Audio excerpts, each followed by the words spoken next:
Lakini allow me to speak about this man called Jesus Christ. Hallelujah. Nataka kuongea kuhusu the man Jesus Christ for a few minutes in the mighty name of Jesus, and I know the Lord will bless us. Kwa hivyo nimeokoka, Kristo ni Bwana. Katika maisha yangu amenilinda na kunikinga kutokana na uharibifu. Nashukuru jina lake. Hallelujah. Nataka kuongea kuhusu Yesu Kristo na ufunuo wake kwa dakika ambazo Bwana atanipa in Jesus name. The Bible says in the book of Isaiah chapter 9 verse 6, hapo ndipo tutaanzia.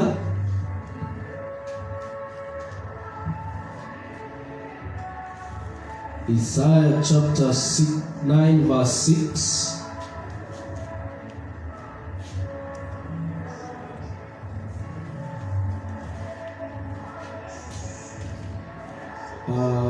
Digital sometimes inaleta shida kufungua.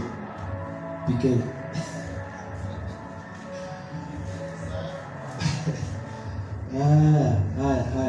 Isaiah chapter 9 verse 6. We know it. Na huwa inasema kwamba unto us a son has been given, and unto us a child is born. Yes, I think I'm there now. The Bible says, for unto us a child is born, and unto us a son is given, and the government shall be upon his shoulder, and his name shall be called Wonderful Counselor, the Mighty God. Hallelujah. The Mighty God, the Everlasting Father, the Prince of Peace. Bwana Yesu asifiwe. Kwamba unto us a child is born, and unto us a son is given. That is heaven declaring that it has given us a son. And we call Jesus our firstborn. Amen. He's our first brother. Yes. So heaven has given a son to us, Yesu Kristo. And as we celebrate the birth of Jesus, it's good to remember or to know Jesus is not a boy in the manger. Amen. Yesu sio huyo mtoto katika pale zizi la ng'ombe pale Moharate. Yesu sio huyo mtoto. He is no longer the boy in the manger. Somebody, amen. He has become the mighty God. Hallelujah. He is the King of Kings. The Bible calls him, he is the Wonderful Counselor. He is the Everlasting Father and the Prince of Peace. Hallelujah. In the book of Psalms chapter 34, mkubalia Bible study yende hivyo. Psalms 24 verse 7. Psalms 24 verse 7 and 9. The Bible says that lift up your heads, all you gates. Inueni vichwa vyenu enyi malango. Lift up your heads, all you gates. Lift up your everlasting doors, that the King of glory may come in. Hallelujah. And it continues to ask, who is the King of glory? He is Jesus the Lord, our Lord Jesus Christ. Hallelujah. Inueni milango. Hata mchana wa leo tunasema hivyo. Milango inuliwe. Mfalme wa utukufu apite. Hallelujah. Tumeingia katika mwaka wa 2022. And we have as believers possessed the gates. Bwana asifiwe sana. Sisi kama waaminio lazima tunyakue na tulinde lango na tulinde malango. Na ndiposa Daudi asema, inueni vinywa vyenu, inueni vichwa vyenu, lift up your heads, all you gates, that the King of glory may come in. Hallelujah. Yesu anataka kuingia. Anataka kuingia katika maisha yetu. Anataka kuingia katika huduma, katika jamii zetu. Lazima vichwa vyote viinuliwe. Hallelujah. Maana amezaliwa Mwokozi. And I want to say this, that Jesus is not, he is not a third of God. He is not a half of God. Kuna watu wanahubiri Yesu kama ni nusu ya Utatu Mtakatifu. Yesu sio nusu ya Utatu Mtakatifu. He is not even a third of the Holy Trinity. He is full God. Bwana asifiwe sana. And the Bible says, and his name shall be called Wonderful Counselor, the Mighty God. Yesu ni Mungu. Nataka tukimbie Colossians. Bible study huwa na verses mingi za kusoma. Colossians chapter 1 verse 9. Colossians chapter 1 verse 19. Verse 19. Verse 19 inasema hivi. For it pleased the Father that in him should all fullness dwell. Bwana asifiwe sana. Kwa kuwa katika yeye ilimpendeza Bwana utimilifu wote ukae ndani ya Yesu. Hallelujah. It pleased the Father that all his fullness may dwell in Christ Jesus. Kwa hivyo Yesu ni Mungu kamili. Bwana asifiwe sana. Hata ukienda chapter 2, Colossians chapter 2 verse 19, it repeats the same. Colossians chapter 2 verse 9. Chapter 2 verse 9. For in him dwelleth all the fullness of Godhead. Bwana asifiwe sana. In him dwells the fullness of Godhead. Godhead is God the Father.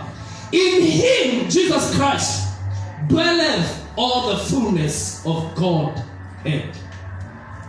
Semeni amen upande huu. Amen in Jesus' name. Kwa hivyo Yesu is not a third of God. Kuna wale wanahubiri Yesu Kristo kama ni part of God. He is not part of God. He is God. And today he has been made the mighty God and everlasting Father, the wonderful Counselor. Hallelujah. In the name of Jesus Christ. Biblia sema kwamba hatukuwa watu. We were not a people. Mungu akatuma mwanae Yesu Kristo atufie msalabani. Hallelujah. Iposa mimi na wewe tupatikane.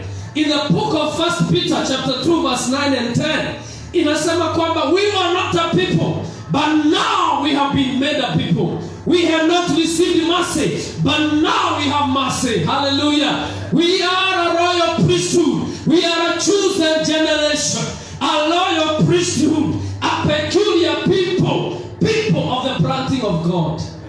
Bwana Yesu asifiwe. Yesu Kristo amefanyika daraja ya kufika kwa Baba. Praise the Lord. Na anasema kwamba I am the gate. Mimi ndiye njia. Mimi ndiye pia mlango wa kwenda kwa Baba. Hallelujah. Na nataka tupate ufunuo wa Yesu Kristo, kwa sababu tunajua kwamba mimi na wewe tuko hivi maana Yesu alitufia msalabani. He has become our kinsman redeemer. Hallelujah. He has become our redeemer. He has redeemed us from destruction. He has redeemed us from the pit of death. Biblia inasema kwamba kwa maana jinsi hii Mungu akaupenda ulimwengu. Hallelujah. Akamtoa mwanae wa pekee Yesu Kristo, ndiposa yeyote atakayemwamini asipotee. Bwana asifiwe sana. Ambia jirani yako hautapotea. Amen. Because of this man, Jesus Christ. Hallelujah. That whoever believes in him shall not perish.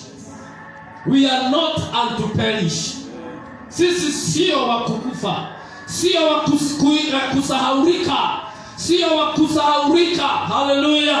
Tumemwamini Yesu Kristo, and we shall not perish, but we shall have eternal life. In Jesus' name. Hallelujah. Biblia pahali pengine inasema, kama naweza kubuka the book of John, that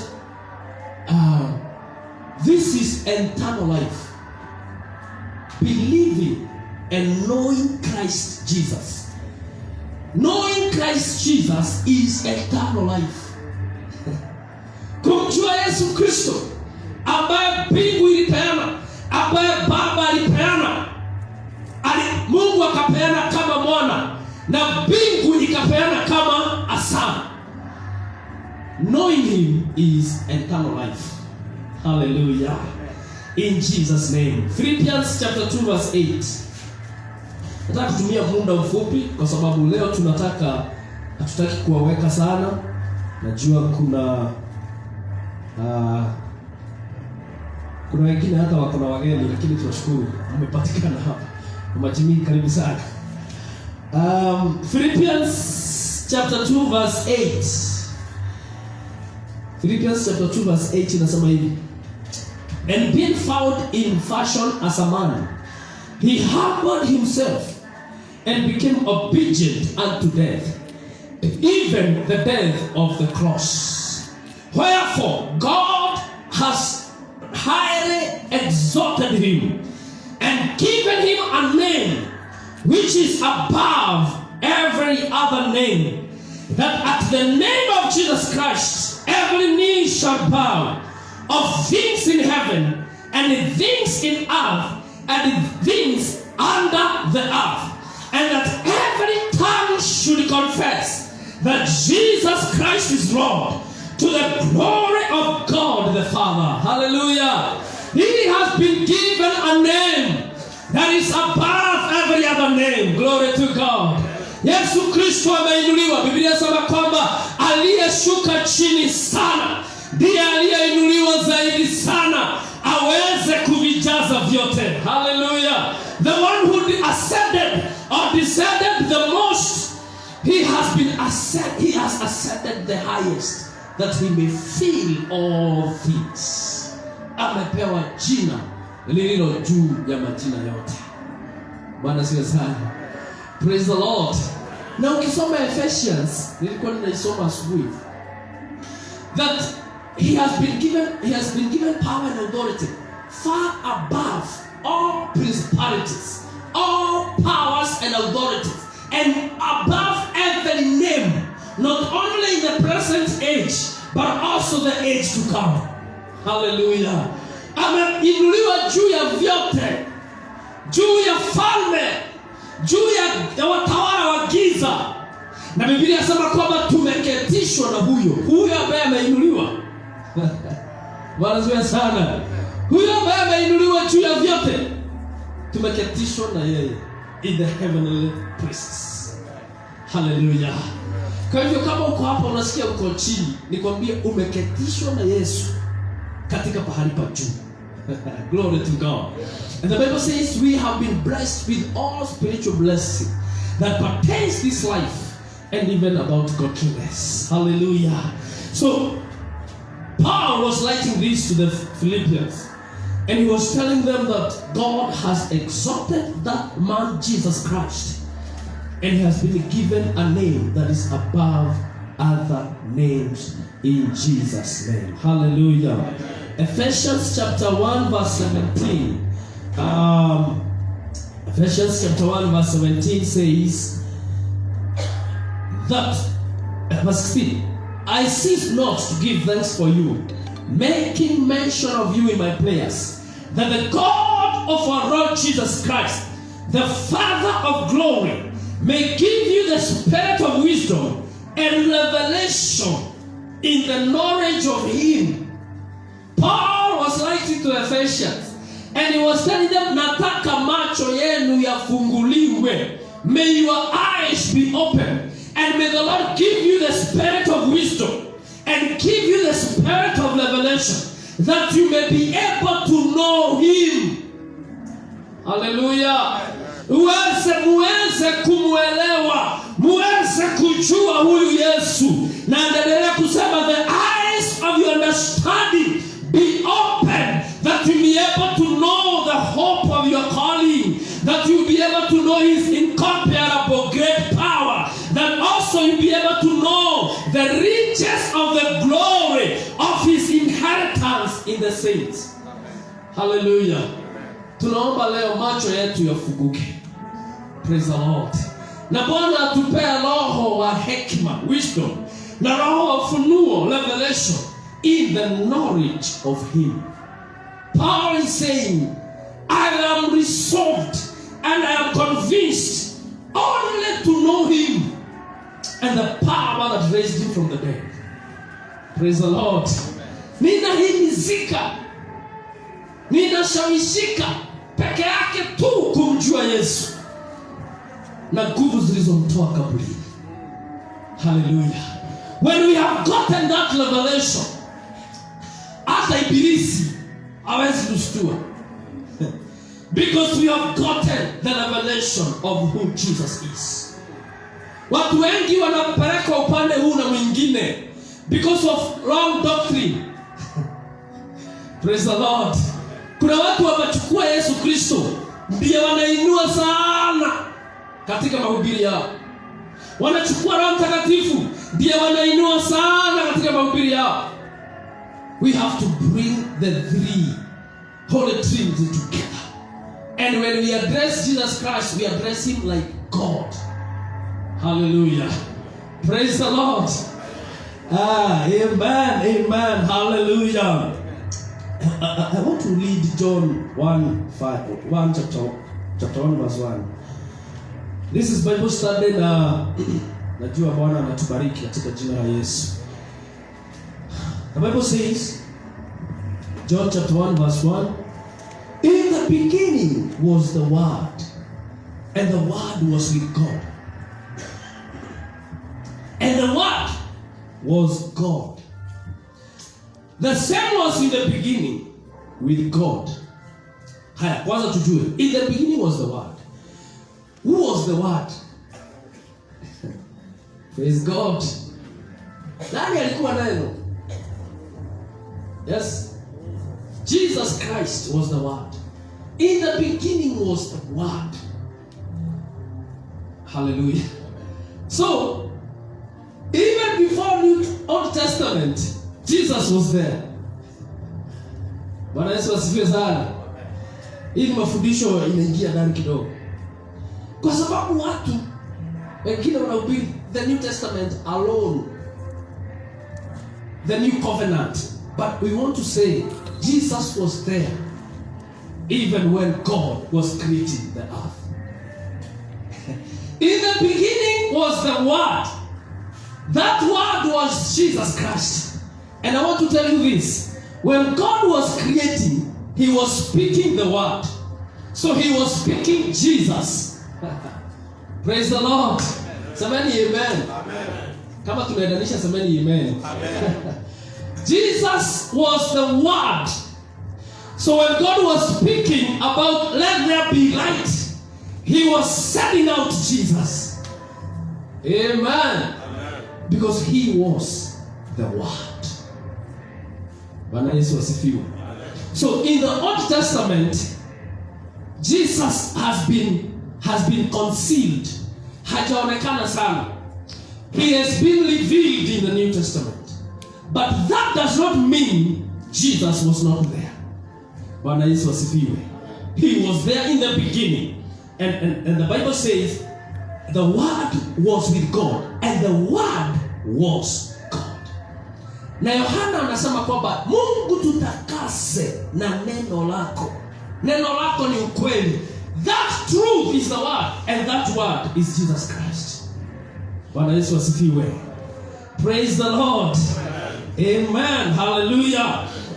So even during creation, Jesus was there. John chapter 1. John. Tumetoka barua, tumeingia kwa John. John chapter 1. Ama ni hapa tulikuwa tunasoma verse 3. Verse 3 tuendelee.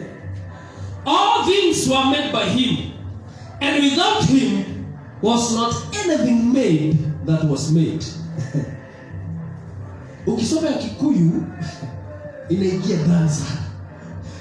Kiswahili inasema vyote vilifanyika kwa huyo neno, huyo Yesu. Vyote vilifanyika kwa huyo. Wala pasipo yeye hakikufanyika chochote. Pasipo Yesu Kristo hakikufanyika chochote. Praise the Lord. Verse 4. In him was life. Ndani yake ndimo ulimokuwa uzima. And that life was the light of men. Ndani yake kulifanyika uzima. Nao huo uzima ukawa nuru kwetu sisi. Praise the Lord. Bwana Yesu asifiwe. Akamulikia ulimwengu wote. Na Biblia inasema Yohana 1:11 na 12 kwamba alikuja kwa watu wake wakamkataa. He came to his own denied or rejected him. But unto them that received him, he gave them power to become his sons. Bwana asifiwe sana. Alimulikia watu wote. Nuru ikaangaa kila mahali. Lakini the few accepted him. Praise the Lord. Verse 5. That light of men shineth in darkness, and darkness understood it not. Ambia jirani yako, you are the light. Yes, you are the light of the world. Biblia inasema kwamba we are the salt of the world and we are the light of the world. Hallelujah. Sisi ni nuru ya ulimwengu. Na giza haiwezi tushinda. And darkness comprehend it not. So through this man, Jesus Christ, tumefanyika nuru ya ulimwengu. Na ukiwakisha hii bulb, hata kuwe na giza totoro, hiyo giza haiwezi shida hii bulb. Ni kweli baba Gugi? Hata giza ikiitana, ile iko Amerika, Italy ikuje, wapi ikuje, ishike hii bulb inawaka, haiwezi ishika. Because light cannot be overcome by darkness. Hallelujah. Na sisi tumefanyika nuru. Giza, mapepo na kuzimu cannot defeat us. Hallelujah. Maana tumefanyika nuru, tunamulikia dunia yote. In the name of Jesus Christ. Hallelujah. So, as I continue, I want to add something here. That the first Adam was in the Garden of Eden. And Adam, tunajua vile alifanya, he made us to be, ama alifukuzwa katika shamba kwa sababu ya dhambi na kutotii Mungu. He was chased out of the garden. There was fellowship in the garden. Bwana asifiwe sana. God made Adam for companion, for fellowship. Na Mungu, Biblia inasema kwamba Mungu akatembelea Adam at the cool time of the day. God could visit Adam because they had fellowship. Lakini baada ya dhambi ambayo hutuweka mbali na Mungu, akafukuzwa katika shamba. So we also, we were taken away from the fellowship. We were chased away from the fellowship. That was the effect of first Adam. Lakini Yesu Kristo anakuja as the second Adam. That's what the Bible says. Bwana asifiwe sana. He has come to restore us to the Father. Glory to God. He has come to restore our fellowship with the Father. Semeni amen. Ameturudisha katika uhusiano wetu na Baba. Ameturejesha katika ushirika. Hallelujah. The friendship, the fellowship has now been restored back to our God. Hallelujah. And when you read John 15 verse 15, inasema hivi, henceforth I do not call you servant, for the servant knoweth not what the Lord is doing, but I have called you friends. Yesu ametuita marafiki. Baba Esther, sisi ni marafiki wa Yesu.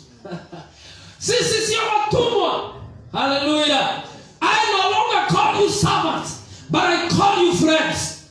Because what I have received from the Father, I have made it known unto you. Kile ambacho nimepokea kwa Baba, nimekujulisha wewe. Wewe si mtumwa. Wewe ni rafiki wa Yesu Kristo. Praise the Lord. So Yesu amerejesha uhusiano wetu na Mungu. Na ndiposa Mungu haoni haya kuita Abrahamu rafiki yake. Anasema nitafichaje Abrahamu all that I want to do in Sodom and Gomorrah? Nitafichaje Adamu rafiki yangu? We have been made friends. We are no longer slaves. Na kama kuna mtu anaishi kwa utumwa wowote, tunatangaza ukombozi wa Bwana. In the name of Jesus Christ. We are no longer slaves. We are friends. In Jesus' name. Hallelujah. Something else we want to know is that we have been given power and authority through this man, Jesus Christ. Tumepewa nguvu na mamlaka. Sisi. Wakati Yesu alikufa akafufuka, he says, I have been, all power and authority has been given unto me.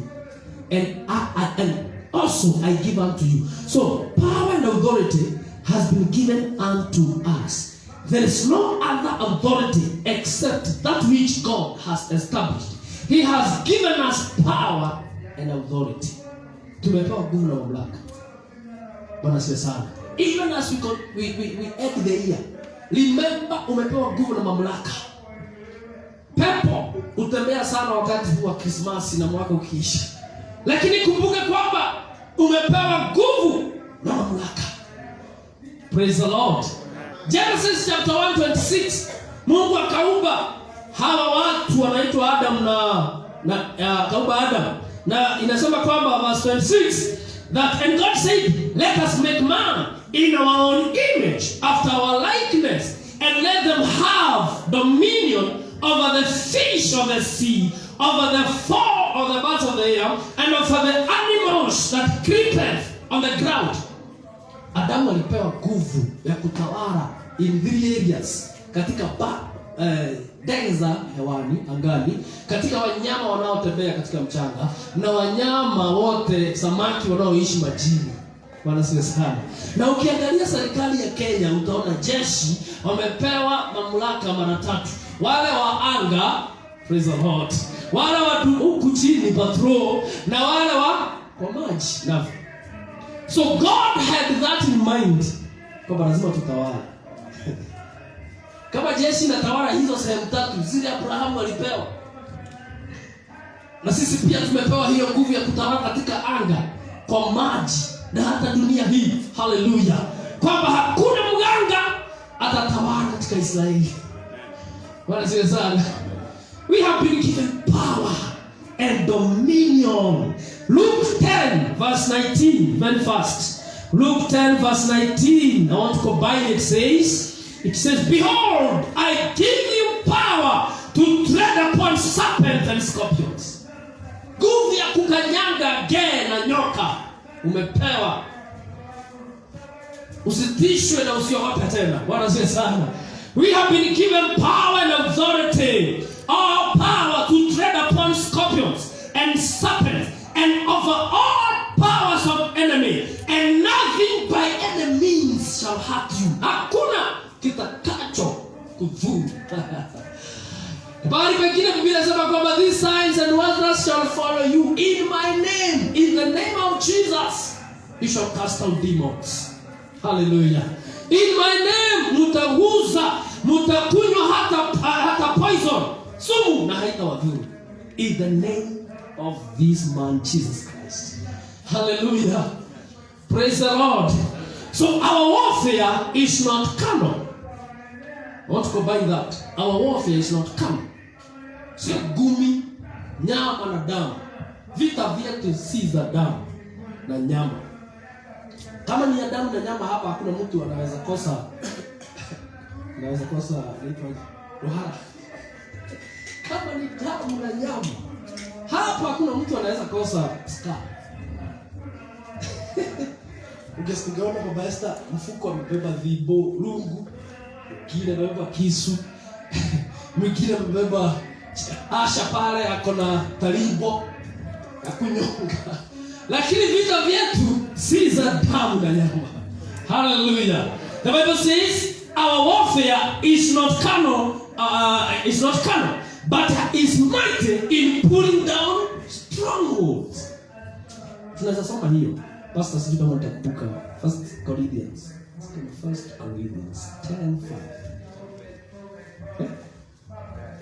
Second. Najua hii verse pastor anaipenda na sio nimemuuliza. Yes. 2 10:4 or 3 nasema, for though we walk in the flesh, we do not war after the flesh. For the weapons of our warfare are not carnal, but mighty through God to the pulling down of strongholds. Bwana asifiwe sana. There are strongholds. Na niwaambie kwamba shetani hukuja na njia tatu. There are three areas the devil uses, and those are the three areas that needs deliverance. One is the devil comes anaanzia na toehold, kidole kitu kidogo, toehold. After toehold, when you give him chance, he now makes a foothold. Inakuwa foothold. And after a foothold, it now becomes a stronghold. Bwana says, those are three areas the devil always attack us through. Kidogo, toehold. Anaenda kiingia, foothold. Anaenda anatengeneza ngome yake, stronghold. And those are the same areas of deliverance. You're delivered because kuna area ambayo kuna wale wanataka deliverance zaidi, a process. Kuna wale wanataka ya wakati huo, toehold, stronghold. It needs a lot of time. So that is the plan of the devil, to use strongholds in our life. But we have been given power. Our warfare is not come, but it's mighty. They are mighty in pulling down strongholds. Hallelujah. Amen. Verse 5, casting down imaginations. Kuna watu walikuwa na imagine Christmas itaendaje? Itakula nini? Kutaendaje Christmas? They are called arguments, pretensions and imaginations. Kuna mambo una imagine kwamba mambo ya uoga. Kuna watu unaweza ongea na wao usikie wana ndoto mbaya. Wanaona ndoto mbaya. Those are imaginations. So when you know your warfare is not carnal, you can bring them down. Hallelujah. Casting them down, every imagination and every high thing that exalted itself against the knowledge of God, and bringing it into captivity, every thought into the obedience of Jesus Christ.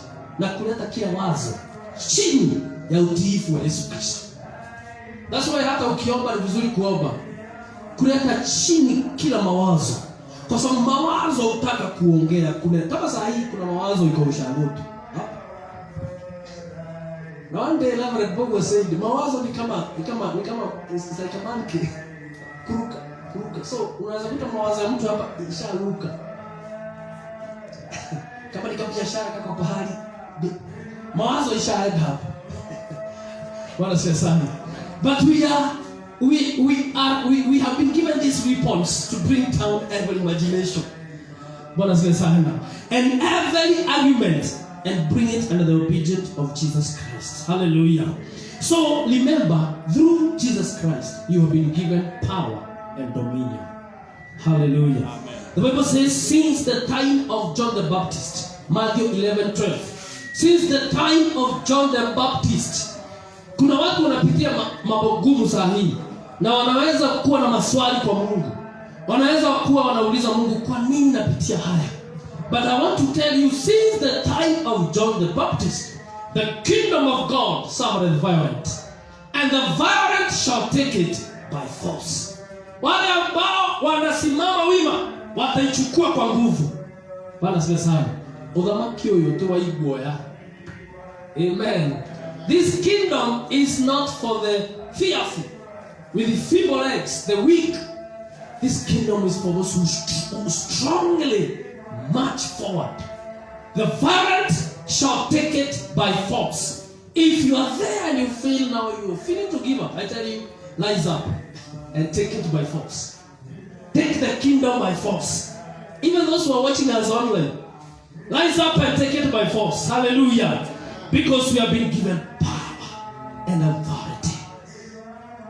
Glory to God.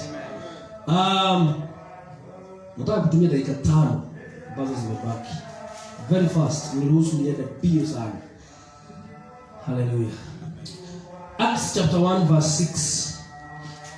Acts chapter 1 verse 6. I want to talk about the promise of the Holy Spirit. Because through this man, Jesus Christ, we have been given this helper, Holy Spirit. Yeye ndiye alisema kwamba mkiona nikienenda, hii roho lazima itakuwa naye. I will leave you a comforter, a helper. But verse 1, chapter 1 verse 6 Acts inasema, the apostles were asking, when will thou restore again the kingdom to Israel? And Jesus said, verse 7, it is not for you to know the times or the season which the Father has put in his own power, but you shall receive power after the Holy Ghost is come upon you, and you shall be witness in both Jerusalem, Judea, Samaria, and at the uttermost part of the earth. We have been given power of the Holy Spirit. Praise the Lord. Sisi kama waaminio, the believers, we have the Spirit of God. Bwana asifiwe sana. We have been given this helper, this comforter, the Holy Spirit, that we cry, Abba, Baba. Hallelujah. And the Spirit in us confirms that we have the Spirit of God. Hallelujah. Kwa hivyo wapendwa, umepewa Roho Mtakatifu. Kupitia Yesu Kristo tumepokea Roho Mtakatifu. Alituachia Roho Mtakatifu. So that when we feel down, when we feel mourning, he is our comforter. When we feel weak, he strengthens us. When we feel that our ways are crooked, he comes and gives us direction. Hallelujah. In the name of Jesus Christ. And I want to tell you in the name of Jesus that we must walk in the victory of Jesus Christ. We must walk like people filled with the Holy Spirit. Hallelujah. In the name of Jesus Christ. Romans 8 verse 1 says, now therefore, there is no condemnation unto those who are in Christ Jesus. Praise God. Amen.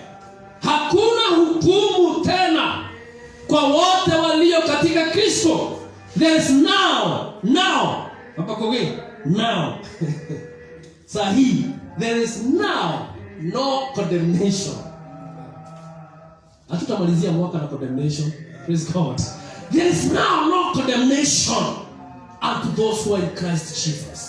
Na kama shetani anataka kuitisha haki yake, tunasema hana haki. Shetani hana haki in your life in Jesus' name. Hallelujah. Paul, Paul was saying that he wanted to know him, and the power raised him from the dead. Hakuwa anataka kitu kingine lakini kumjua tu. So by that revelation, when we know the revelation of Jesus Christ, there are things that are given to us. And number one is key. We are given keys. And I want to continue, but I want to read Matthew 16 verse 15. By knowing Jesus Christ, we are given the keys. Funguo. 16 verse 15. But who do they say I am? Simon Peter answered and said, thou art the Christ, Son of the living God. And Jesus said, blessed are you, Simon Bar-Jonah, for flesh and blood has not revealed unto you, but my Father who is in heaven. Verse 18, and I say unto you, Peter, thou art Peter, and upon this rock I will build my church, and the gates of hell shall not prevail. It is important to know who Jesus is. Bwana sikia sana. Ni vizuri kujua. Tusijue tu watu na politician, tujue Yesu. Praise God. It is good to know Jesus, because when Peter knew who he is told, upon you or upon this revelation, I will build my church, and the gates of hell shall not prevail. Hakuna lango litazuia kanisa la Bwana. Verse 19 is our portion. And I will give you the keys of the kingdom of heaven. When you know Jesus Christ, we are given the keys. Tunapewa funguo, maana tumepokea the knowledge of who Jesus is. Hallelujah. We are given the keys of the kingdom. Kazi ya funguo ni kufunga na kufungua. Sema nimepewa funguo. I have the keys. Tuseme hivyo, nimepewa funguo. Yes. To open and to close. Ukitaka kufungua pahali, unafungua. Maana umepewa funguo. Not only a key, the Bible is calling keys of the kingdom. Si funguo moja, ni funguo mingi. And when we have the keys, we have two things as I conclude. One is access. Nikiwa nafungua hapa nitapitia niende. Nikiwa nafungua hapa mkiwa na mlango nitafungua na niende. So when we have the keys, we have been given access. Hallelujah. We have been given access to peace, access to good health, access to wealth, access to prosperity, access to good, every good gift. We have access. And to access is to get into, is to break through. Hallelujah. And number two, what we have been given is authority.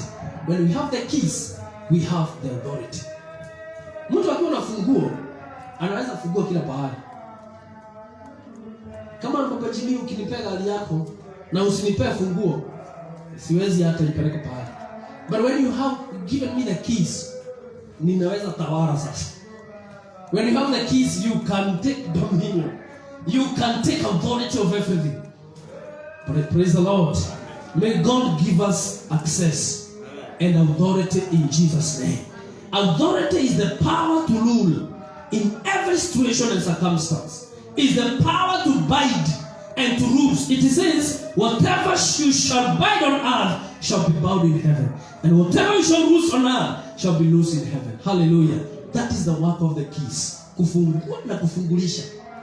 Kufunga na kufungulisha. Hallelujah. So when we have the keys, tunaweza funga kazi zote za ibilisi. Any plan of the devil. And tunaweza fungulisha baraka na amani ya Bwana. Hallelujah. In the name of Jesus Christ. And now as I conclude, the master key is the name of Jesus Christ. What does it say? The name of Jesus Christ is the master key.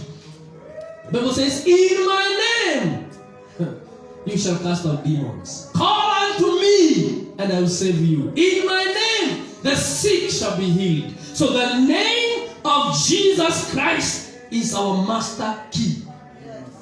Hallelujah. Kwa hivyo hata ukiomba, declare the name of Jesus Christ. Things are going to open for you. Praise the Lord. Things are going to open for you. Miracles will happen for you. Because you have declared the master key. The key which is the name of Jesus Christ. Tusimame na miguu yetu katika jina la Yesu. Let us rise up in Jesus name. Hallelujah.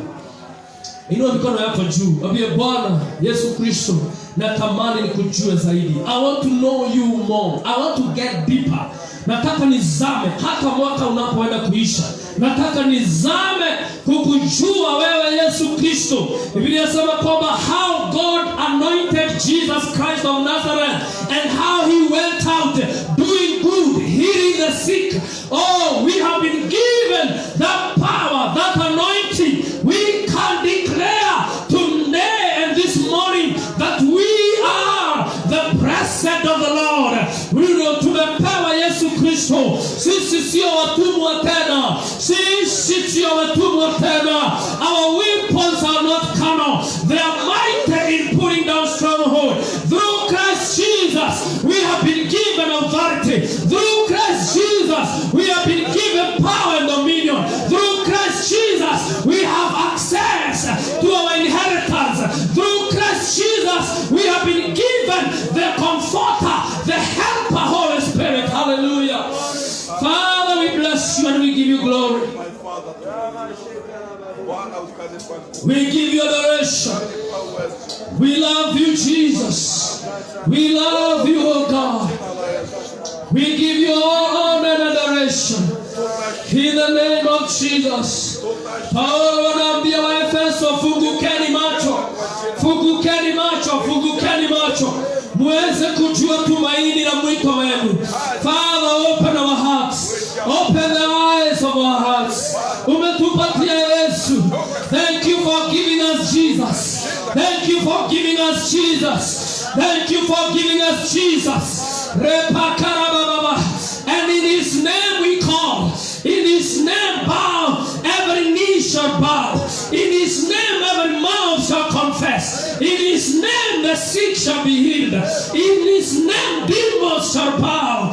We declare the name of Jesus in our lives. Hallelujah. We bless you, Lord. And we give you glory.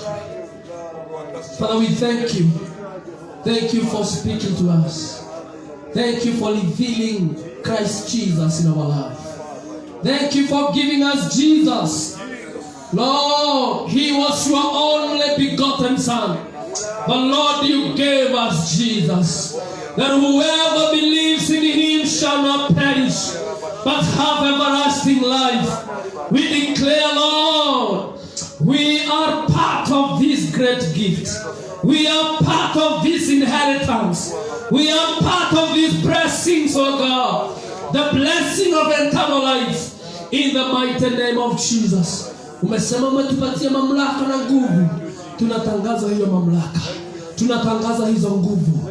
Tutatawala mjini na hata mashambani. Tutatawala pale tunakaa. Hata kazini mwetu tutatawala. We shall reign and take dominion in the name of Jesus Christ.